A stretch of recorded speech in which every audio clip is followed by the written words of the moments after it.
यह पद पाठ का दूसरा पैराग्राफ है।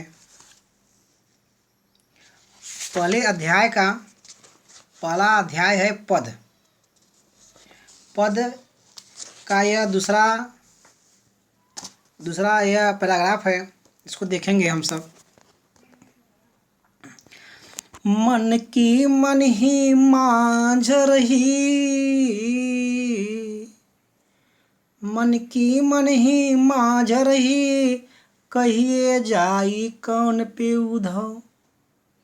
मन की मन ही मांझ रही, कहिए जाए कौन पे उधव। नाही परत कहीं, कहिए जाए कौन पे उधव, नाही परत कहीं। मन की मन ही मांझ रही, कहिए जाए कौन पे उधव, नाही परत कहीं। कहने का तात्पर्य क्या हो गया? तो देखेंगे सर्वप्रथम हमें ध्यान क्या रखना है कि जो यह रचना है, यह रचना किस कवि ने लिखा है। जैसा कि मैंने पहले पाठ में बताया था कि हर श्लोक के नीचे कहीं न कहीं सूरदास या सूर्य अवश्य लिखा होगा। तो आप देख सकते हैं आखिरी लाइन के प्रारंभ में यहाँ पे सूरदास लिखा हुआ है, सूर लिखा हुआ है। कोई विद्यार्थी इसे नहीं भूल सकता, क्योंकि हर श्लोक में कहीं न कहीं अर्थात नीचे अवश्य लिखा रहता है। तो आगे देखेंगे। मन की मन ही मांझ रही, मन की मन ही मांझ रही। कहने का तात्पर्य क्या है? गोपियाँ, जैसा कि सभी लोगों को बताए थे हम कि उद्धव जी कहाँ आए थे? गोकुल आए थे। कहाँ से? मथुरा। किस लिए आए थे गोकुल? उद्धव जी गोकुल किस लिए आए? ताकि गोकुल की जो गोपियाँ हैं जो उनको समझा देंगे, ताकि वे अधिक स्मरण भगवान श्री कृष्ण का ना करें। जिससे यदि गोपियाँ भगवान श्री कृष्ण को अधिक स्मरण करती हैं तो उन्हें बेचैनी होने लगता है। इसीलिए वे समझाने के लिए आए हैं गोपियाँ को कि आप अधिक भगवान श्री कृष्ण को स्मरण न करें। तो गोपियाँ उद्धव जी से वही बात कह रही हैं। गोपियाँ उद्धव जी से वही बात कर रही हैं। क्या कर रही हैं? मन की मन ही मांझ रही। कहने का तात्पर्य क्या हो गया कि मेरे अंदर जो बात है, मैं वो बात आपको नहीं बता पा रही हूँ। वह मेरे मन के अंदर ही रह जा रहा है। मन की मन ही यानी मन में ही मांझ रही, मतलब चूर रहा है, जैसे चावल चूरता है। मांझ रही एकदम मज रहा है। तो कहने का मतलब क्या हो गया? मन ही यानी जो मन की बात है वह मन में ही मांझ रही यानी रह जा रही है। मेरे मन के अंदर जो बात है वो मेरे मन में ही रह जा रही है। कौन कर रही है? गोपियाँ। किससे कर रही हैं? उद्धव जी से। क्यों? अच्छा बताइए, ऐसा क्यों कर रही हैं? वो इसलिए कर रही हैं कि देखिए, तो पहली बात क्या है कि गोपियाँ श्री कृष्ण से प्रेम करती हैं। अब प्रेम की बात वह केवल श्री कृष्ण से ही करेंगी। अब उद्धव जी को कैसे बताएंगी कि हम श्री कृष्ण से यह कहना चाहते हैं? नहीं कर सकती। तो इसीलिए वो कर रही हैं कि मन की मन ही मांझ रही हैं। क्या कर रही हैं कि हे उद्धव जी मेरे मन के अंदर जो बात है वह बात मेरे मन के अंदर ही रह जा रही है। गोपियाँ उद्धव जी से कर रही हैं कि हे उद्धव, मेरे मन के अंदर जो बात है वो बात मेरे मन के अंदर ही रह जा रही हैं। ऐसा क्यों कर रही हैं गोपियाँ? क्योंकि प्रेम की बात है, और प्रेम की बात वह केवल श्री कृष्ण से ही कहना चाहती हैं। इसीलिए उद्धव जी से नहीं कह पा रही हैं।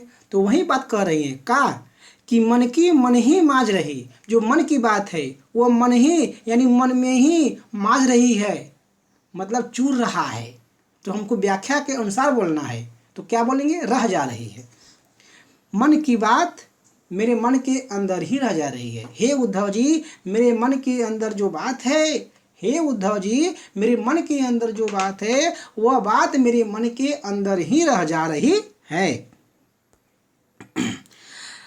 कहिए जाए कौन पे उद्धव, नाही परत कहीं।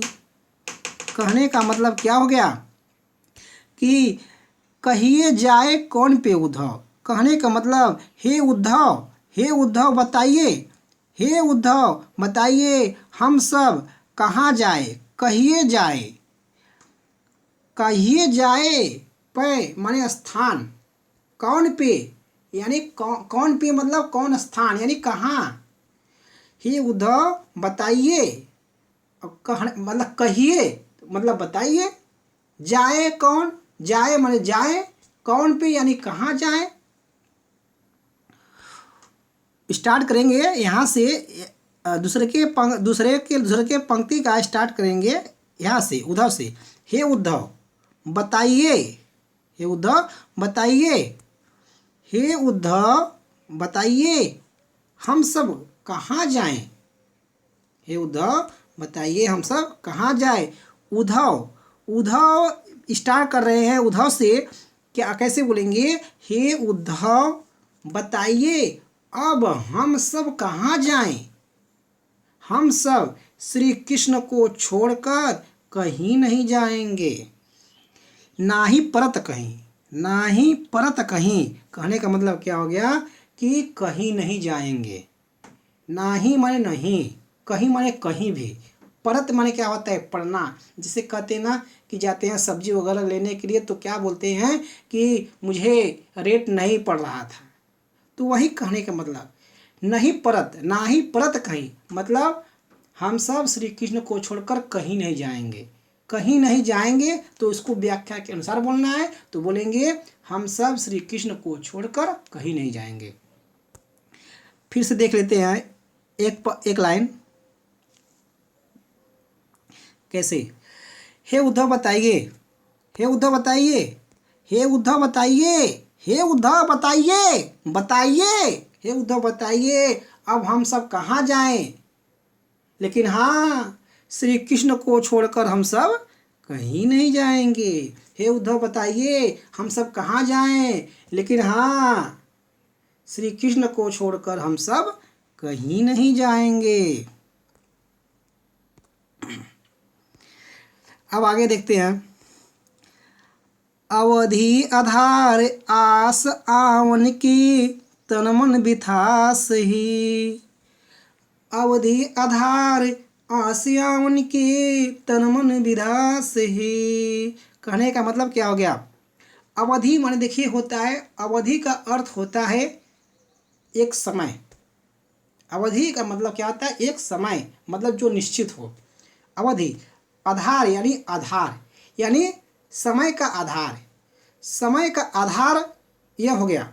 तो इसको हम व्याख्या के अनुसार बोलेंगे, व्याख्या के अनुसार इसको हम बोलेंगे। इसमें आस आवन भी है, और आस आवन का इसका मतलब क्या होता है? अवधि, इसको पहले यहाँ देखते हैं फिर से। अवधि आधार, अवधि आधार यानी उम्मीद का किरण। अवधि आधार का माना बन के आया है उम्मीद का किरण। क्यों? क्योंकि देखिए अवधि आधार है, इसको समझेंगे क्यों आया उम्मीद का किरण। अवधि माने होता है समय, निश्चित समय। आधार माने होता है आधार यानी निश्चित समय, यानी निश्चित समय।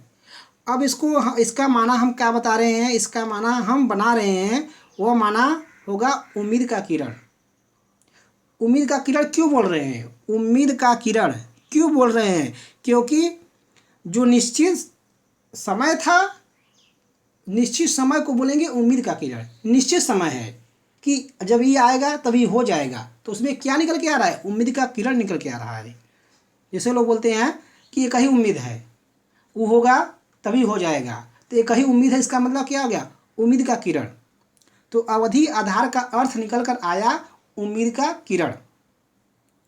आस आवन की यानी आने का समय, यानी आने का समय, या आने का समय। आस, आस आवन, आने का समय। देखिए आस माने भी होता है उम्मीद, आवन यानी आने का, यानी आने का आस है, यानी आस आवन यानी आवन का आस, यानी आने का आस लगा है, मतलब आने का समय। तो हम फिर से देख लेते हैं। अवधि आधार का अर्थ होगा उम्मीद का किरण। आस आवन का अर्थ होगा, आस आवन का अर्थ होगा, इसका क्या अर्थ होगा, जैसा कि हम बता चुके हैं। अवधि आधार का क्या अर्थ होगा, उम्मीद का किरण। आस आवन का अर्थ होगा आने का समय। तो अब इसको व्याख्या कैसे बोलेंगे। मेरे पास तो बस केवल एक ही उम्मीद का किरण था। मेरे पास तो केवल, इतना हम बोलेंगे, इतना हम बोलेंगे। मेरे पास, मेरे पास, मेरे पास तो केवल एक ही, मेरे पास तो केवल, मेरे पास तो केवल, इतना हम बोलने के बाद व्याख्या बनाएंगे तो अच्छा रहेगा। मेरे पास तो केवल एक ही उम्मीद का किरण था, और वह था, और वह था श्री कृष्ण के आने का समय। कहने मतलब वही गोपियां कह रही हैं उद्धव जी से कि अब हम सब कहाँ जाएं, लेकिन श्री कृष्ण को छोड़कर कहीं नहीं जाएंगे। फिर वही कह रही हैं, मेरे पास तो केवल एक ही उम्मीद का किरण था। मेरे पास तो अवधि आधार, अवधि आधार का जैसा कि हमने माना बताया है उम्मीद का किरण, और आस आवन का हमने माना बताया है आने का समय। अवधि आधार का हमने माना बताया, अवधि आधार का हमने माना बताया है, क्या बताया है, उम्मीद का किरण। आस आवन का हमने माना बताया है आने का समय। तो गोपियाँ वही कहती हैं, मेरे पास तो केवल एक ही उम्मीद का किरण था, और वह था श्री कृष्ण के आने का समय। इसीलिए मेरा तन मन व्याकुल है। तन मन बिथा सही, तन यानी शरीर, मन मने मन, बिथा माने व्याकुल, सही मतलब सही से है, मतलब व्याकुल है। तन मन बिथा यानी तन मन व्याकुल है, यानी सही बात है, कहने मतलब यह हो गया। तो अब इसको तीसरे लाइन को, तीसरे पंक्ति को हम फिर से देख लेते हैं। मेरे पास तो केवल, मेरे पास तो केवल एक ही उम्मीद का किरण था, और वह था श्री कृष्ण के आने का समय। इसीलिए मेरा तन मन व्याकुल है, इसीलिए मेरा तन मन व्याकुल है। अब इन जोग संदेशन सुनी सुनी, अब इन जोग संदेशन सुनी सुनी, बिरहिनी बिरदही। आपके योग रूपी संदेश को सुन सुन कर, आपके योग रूपी संदेश को सुन कर श्री कृष्ण के वियोग में जीने वाली गोपियां अब श्री कृष्ण के वियोग में जल रही हैं। अब इसका अर्थ देख लेते हैं। अब इनका प्रयोग नहीं रहेगा लगभग। योग का अर्थ होता है जोग, ये दोनों का प्रयोग नहीं करेंगे। योग का अर्थ होता है जोग। जोग क्या होता है, यानी कर्म, एक कर्म है। जोग का अर्थ होगा योग। संदेशनी का अर्थ होता है संदेश। संदेशनी का अर्थ क्या होता है, संदेश। जोग का अर्थ होता है योग। तो योग के संदेश को, योग के संदेश को सुनी सुनी यानी सुन कर, यानी सुन कर। अब व्याख्या क्या हो गया, इसका प्रयोग नहीं करेंगे,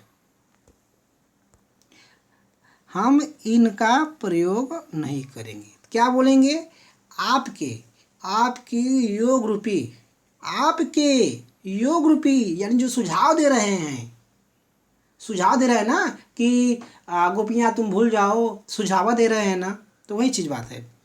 आपके आपके योग रूपी, योग का अर्थ होता है योग, लगा देंगे रूपी, मतलब योग के रूप में यानी सुझाव के रूप में बता रहे हैं, संदेश सुझाव के रूप में संदेश दे रहे हैं। कहने मतलब यह हो गया आपके योग रूपी, आपके योग रूपी संदेश को सुन सुन कर, आपके आपके योग रूपी संदेश को सुन सुन कर। अब आगे देखेंगे, तन मन विधास यहाँ से बिरहिनी बिरह दही, कहने का मतलब अब इसका पहले अर्थ देख लेते हैं। देखिए, बिरहनी का अर्थ होता है विरह में जीने वाली, बिरहनी का अर्थ होता है विरह में यानी बिछुआ, यानी जुदाई, यानी बिछुआ में जीने वाली, जी रही हैं, ध्यान दीजिएगा, वियोग में जीने वाली यानी किसी तरफ में जी रही हैं, ठीक है। अब विरह का क्या अर्थ होगा? विरह का अर्थ होगा वियोग में जलने वाली, जल रही हैं, और यहाँ पे जी रही थी, यहाँ पे जी रही थी और यहाँ पे जलने लगी। बिरह दही का अर्थ हो जाएगा वियोग में जलने लगी। क्या हो जाएगा? वियोग में जलने लगी। तो अब देखिए, बिरहनी के पहले हम लगाएंगे श्री कृष्ण, बिरहनी के पहले लगाएंगे हम श्री कृष्ण, और विरह के पहले भी लगाएंगे श्री कृष्ण। बिरहनी का अर्थ होता है वियोग में जिएंगी, और बिरह दही का अर्थ होगा वियोग में जलेंगी। तो अब हम इसका प्रयोग कर देते हैं। आपके योग रूपी संदेश को सुन सुन कर, आपके योग रूपी संदेश को सुन सुन कर विरह में जीने वाली गोपियाँ, अगर यहाँ पे आपके लगा देंगे तो यहाँ पे श्री कृष्ण नहीं लगेगा, यहाँ पे श्री कृष्ण नहीं लगेगा। तो फिर से देख लेते हैं। आपके योग रूपी, यहाँ देखते हैं कैसे लगता है। आपके योग रूपी संदेश को सुन सुनकर, नहीं लगेगा, बैठ रहा है, सही से बैठ रहा है। आपके योग रूपी संदेश को सुन सुनकर श्री कृष्ण के वियोग में जीने वाली गोपियाँ अब, यहाँ से अब उठा लेते हैं, अब श्री कृष्ण के वियोग में जल रही हैं। पहले क्या था? पहले था कि श्री कृष्ण के वियोग में जी रही थी कि श्री कृष्ण कभी आएंगे। पहले क्या था? श्री कृष्ण यानी गोपियाँ पहले मतलब उनके अंदर था कि श्री कृष्ण नहीं है, इसीलिए उनके वियोग में जी रही थी। लेकिन अब क्या हुआ? उद्धव जी से कवा दिए कि अब भूल जाओ, तो वो अब क्या कर रही हैं? अब वह जलने लगी हैं। किसमें? वियोग में जल रही हैं। उद्धव जी जब नहीं आए थे तो वे वियोग में जी रही थी, तो वह वियोग में जी रही थी, लेकिन उद्धव जी आ गए तो वह वियोग में जलने लगी। चौथा लाइन फिर से देखते हैं। आपके यानी उद्धव जी, यहाँ आप किसी लगाए हैं? उद्धव जी के लिए लगाए हैं। आपके योग रूपी संदेश को सुन सुनकर श्री कृष्ण के वियोग में जीने वाली गोपियाँ ये लगाए हैं। श्री कृष्ण के वियोग में जीने वाली गोपियाँ अब श्री कृष्ण के वियोग में जल रही हैं। यहाँ पे ध्यान रखना क्या है? बिरहनी का अर्थ रहेगा वियोग में जीने वाली। कौन? श्री कृष्ण के वियोग में जीने वाली गोपियाँ। बिरहनी का अर्थ होता है वियोग में जीने वाली, तो कौन जिएंगी? गोपियाँ। किसके वियोग में? श्री कृष्ण के वियोग में। तो श्री कृष्ण के वियोग में जीने वाली गोपियाँ अब श्री कृष्ण के वियोग में जल रही हैं। अब श्री कृष्ण के, इतना लगाने के बाद फिर बोलेंगे अब श्री कृष्ण, इतना जोड़ने के बाद तब बोलना है अब श्री कृष्ण के वियोग में जल रही हैं।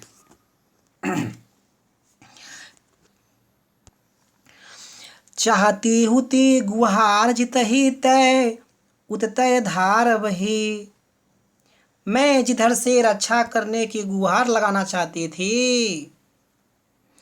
कहने का मतलब क्या है कि गोपियाँ कह रही हैं, क्या कह रही हैं, चाहती हुती गुहार जितही तय। चाहती माने चाहती थी, चाहती हुती माने थी, चाहती माने चाहना, चाहती हुती माने थी, यानी चाहती थी। गुहार माने होता है पुकार, माने बुलाना। गुहार में क्या होता है, पुकार, जिसे हम लोग बोलते हैं बुलाना। जितही ते माने जिधर से। तो व्याख्या हम कैसे बोलेंगे, मैं जिधर से। जितई तय का अर्थ क्या होता है, जितई तय का अर्थ होता है जिधर से। तो कैसे बोलेंगे, मैं मतलब गोपियाँ, मैं जिधर से रक्षा करने की, इतना हम जोड़े हैं क्योंकि गुहार यानी पुकार, यानी बुला रही है। तो किसके लिए बुला रही है, रक्षा करने की पुकार। मैं जिधर से रक्षा करने की पुकार लगाना चाहती थी, चाहे ऐसे बोल सकते हैं, मैं जिधर से रक्षा करने की गुहार लगाना चाहती थी, उधर से ही अग्नि की प्रचंड धारा बहने लगी। उदतय, उदतय का अर्थ होता है उधर से। क्या होता है, उधर से। धार, धार का यहाँ प्रयोग करेंगे, यहाँ पे अग्नि की प्रचंड धारा। धार माने क्या हो जाएगा, धारा। धारा किसका होगा, अग्नि की प्रचंड धारा। कहने का मतलब क्या हो गया कि जल रही हैं। जैसे हम किसी को बुला रहे हैं कि आ जाओ आ जाओ मेरी रक्षा करो, लेकिन वो नहीं आएगा, तो क्या होगा, मेरे अंदर अग्नि की प्रचंड धारा बहेगी, यानी गुस्सा बढ़ेगा कि मैं उसको बुला रहा हूँ, वो नहीं आ रहा है। तो वही होता है अग्नि की प्रचंड धारा। बही माने बह रही है। उततय का अर्थ क्या होता है, उधर से ही। धार, अग्नि की प्रचंड धारा। हमने बताया ना, यदि मैं समस्या में हूँ, यदि किसी को बुला रहा हूँ, अगर वह नहीं आ रहा है तो मेरे अंदर क्या होगा, गुस्सा आएगा, यानी अग्नि की प्रचंड धारा बहेगी। तो उसको देख लेते हैं एक लाइन का फिर। चाहती हुती गुहार जितई तय, उततय धार बही, मैं जिधर से रक्षा करने की गुहार लगाना चाहती थी, उधर से ही अग्नि की प्रचंड धारा बह रही है। कहने का मतलब क्या हुआ कि गोपियाँ चाहती थी कि श्री कृष्ण आएंगे, हम सब खुश हो जाएंगे, लेकिन श्री कृष्ण आने की छोड़ो, वो तो कह रहे हैं कि तुम लोग भूल जाओ। तो वही कह रही हैं गोपियाँ कि मैं जिधर से रक्षा करने की गुहार लगाना चाहती थी, उधर से ही अग्नि की प्रचंड धारा बह रही है। आगे देख रहे हैं, आगे देखेंगे अब। सूरदास अब धीर धरही, क्यों मर्यादा न लही। सूरदास लिखा हुआ है, तो क्या बोलेंगे, सूरदास जी कह रहे हैं कि, या सूरदास जी कहते हैं कि, सूरदास जी कह रहे हैं कि गोपियाँ उद्धव जी से कह रही हैं। भाई इसमें गोपियाँ ही कह रही हैं उद्धव जी से, स्वाभाविक सी बात है, सभी लोग जानते हैं। सूरदास जी कह रहे हैं कि गोपियाँ उद्धव जी से कह रही हैं कि हे उद्धव, श्री कृष्ण ने अपने मर्यादा, श्री कृष्ण अपना मर्यादा नहीं रखे, श्री कृष्ण ने ही अपना मर्यादा नहीं रखा, ऐसे बोलेंगे। यहाँ पे जो व्याख्या करेंगे, पहले यह व्याख्या करेंगे फर्स्ट पे, इसके बाद यह करेंगे। तो देख सकते हैं सूरदास जी कह रहे हैं कि गोपियाँ उद्धव जी से कह रही हैं, गोपियाँ उद्धव जी से ही कहेंगी, और किसी कहेंगे, किसी से नहीं। यहाँ उद्धव जी नहीं कह रहे हैं गोपियाँ से, केवल गोपियाँ कह रही हैं उद्धव जी से। तो सूरदास जी कह रहे हैं कि गोपियाँ उद्धव जी से कह रही हैं कि हे उद्धव, श्री कृष्ण अपने मर्यादा का ध्यान नहीं रखे, मर्यादा न लही। मर्यादा यानी मर्यादा यानी सम्मान, मर्यादा यानी सम्मान यानी मर्यादा, न लही यानी नहीं रखे। श्री कृष्ण, हे उद्धव, श्री कृष्ण अपने ही मर्यादा का ध्यान नहीं रखे, तब अब हम सब धीरज क्यों धरे, क्यों धरही, क्यों धरही, क्यों धरही, क्यों धीरज धरे, क्यों धरही, क्यों धरे का धीरज। अब हम सब, तो अब हम सब, तो अब हम सब धीरज क्यों, धीरज क्यों धरे। तो अब हम सब धीरज, तो अब हम सब धीरज क्यों धरे। पहले क्या बोलना है, पहले धीरज बोलना है, पहले धीरज बोलना है, फिर क्यों बोलना है, फिर धीरज बोलना है। तो अब व्याख्या फिर से देख लेते हैं, आखिरी लाइन। सूरदास अब धीर धरहि क्यों, मर्यादा न लही।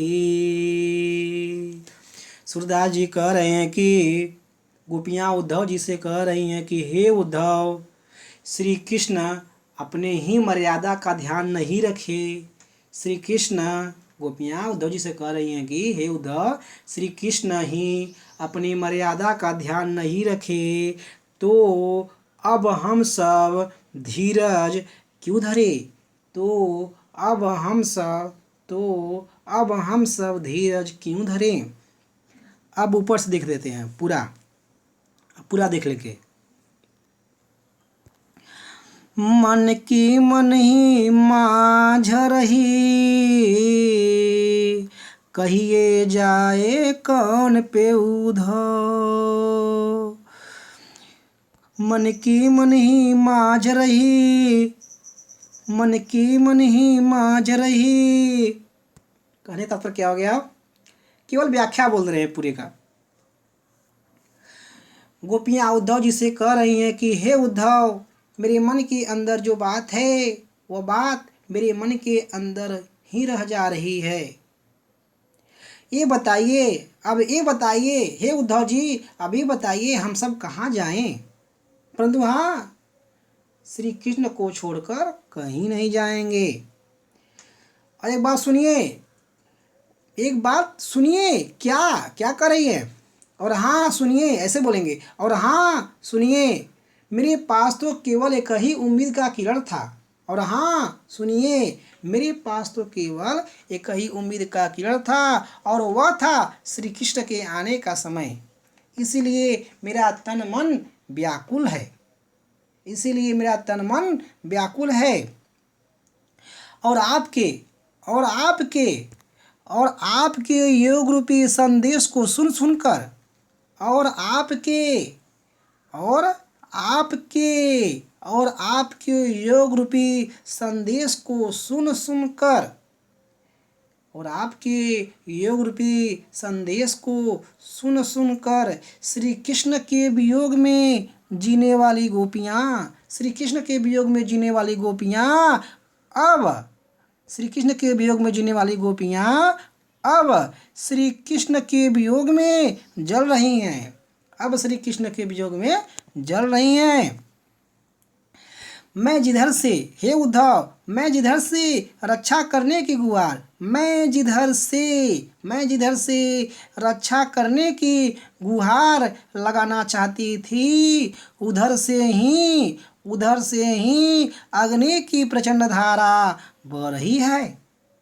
सूरदास जी कह रहे हैं कि गोपियाँ उद्धव जी से कह रही हैं कि हे उद्धव, श्री कृष्ण ने ही अपनी मर्यादा का ध्यान नहीं रखा। हे उद्धव, श्री कृष्ण ने ही अपनी मर्यादा का ध्यान नहीं रखा, तो अब हम सब धीरज क्यों धरे। तो अब हम सब धीरज क्यों धरे।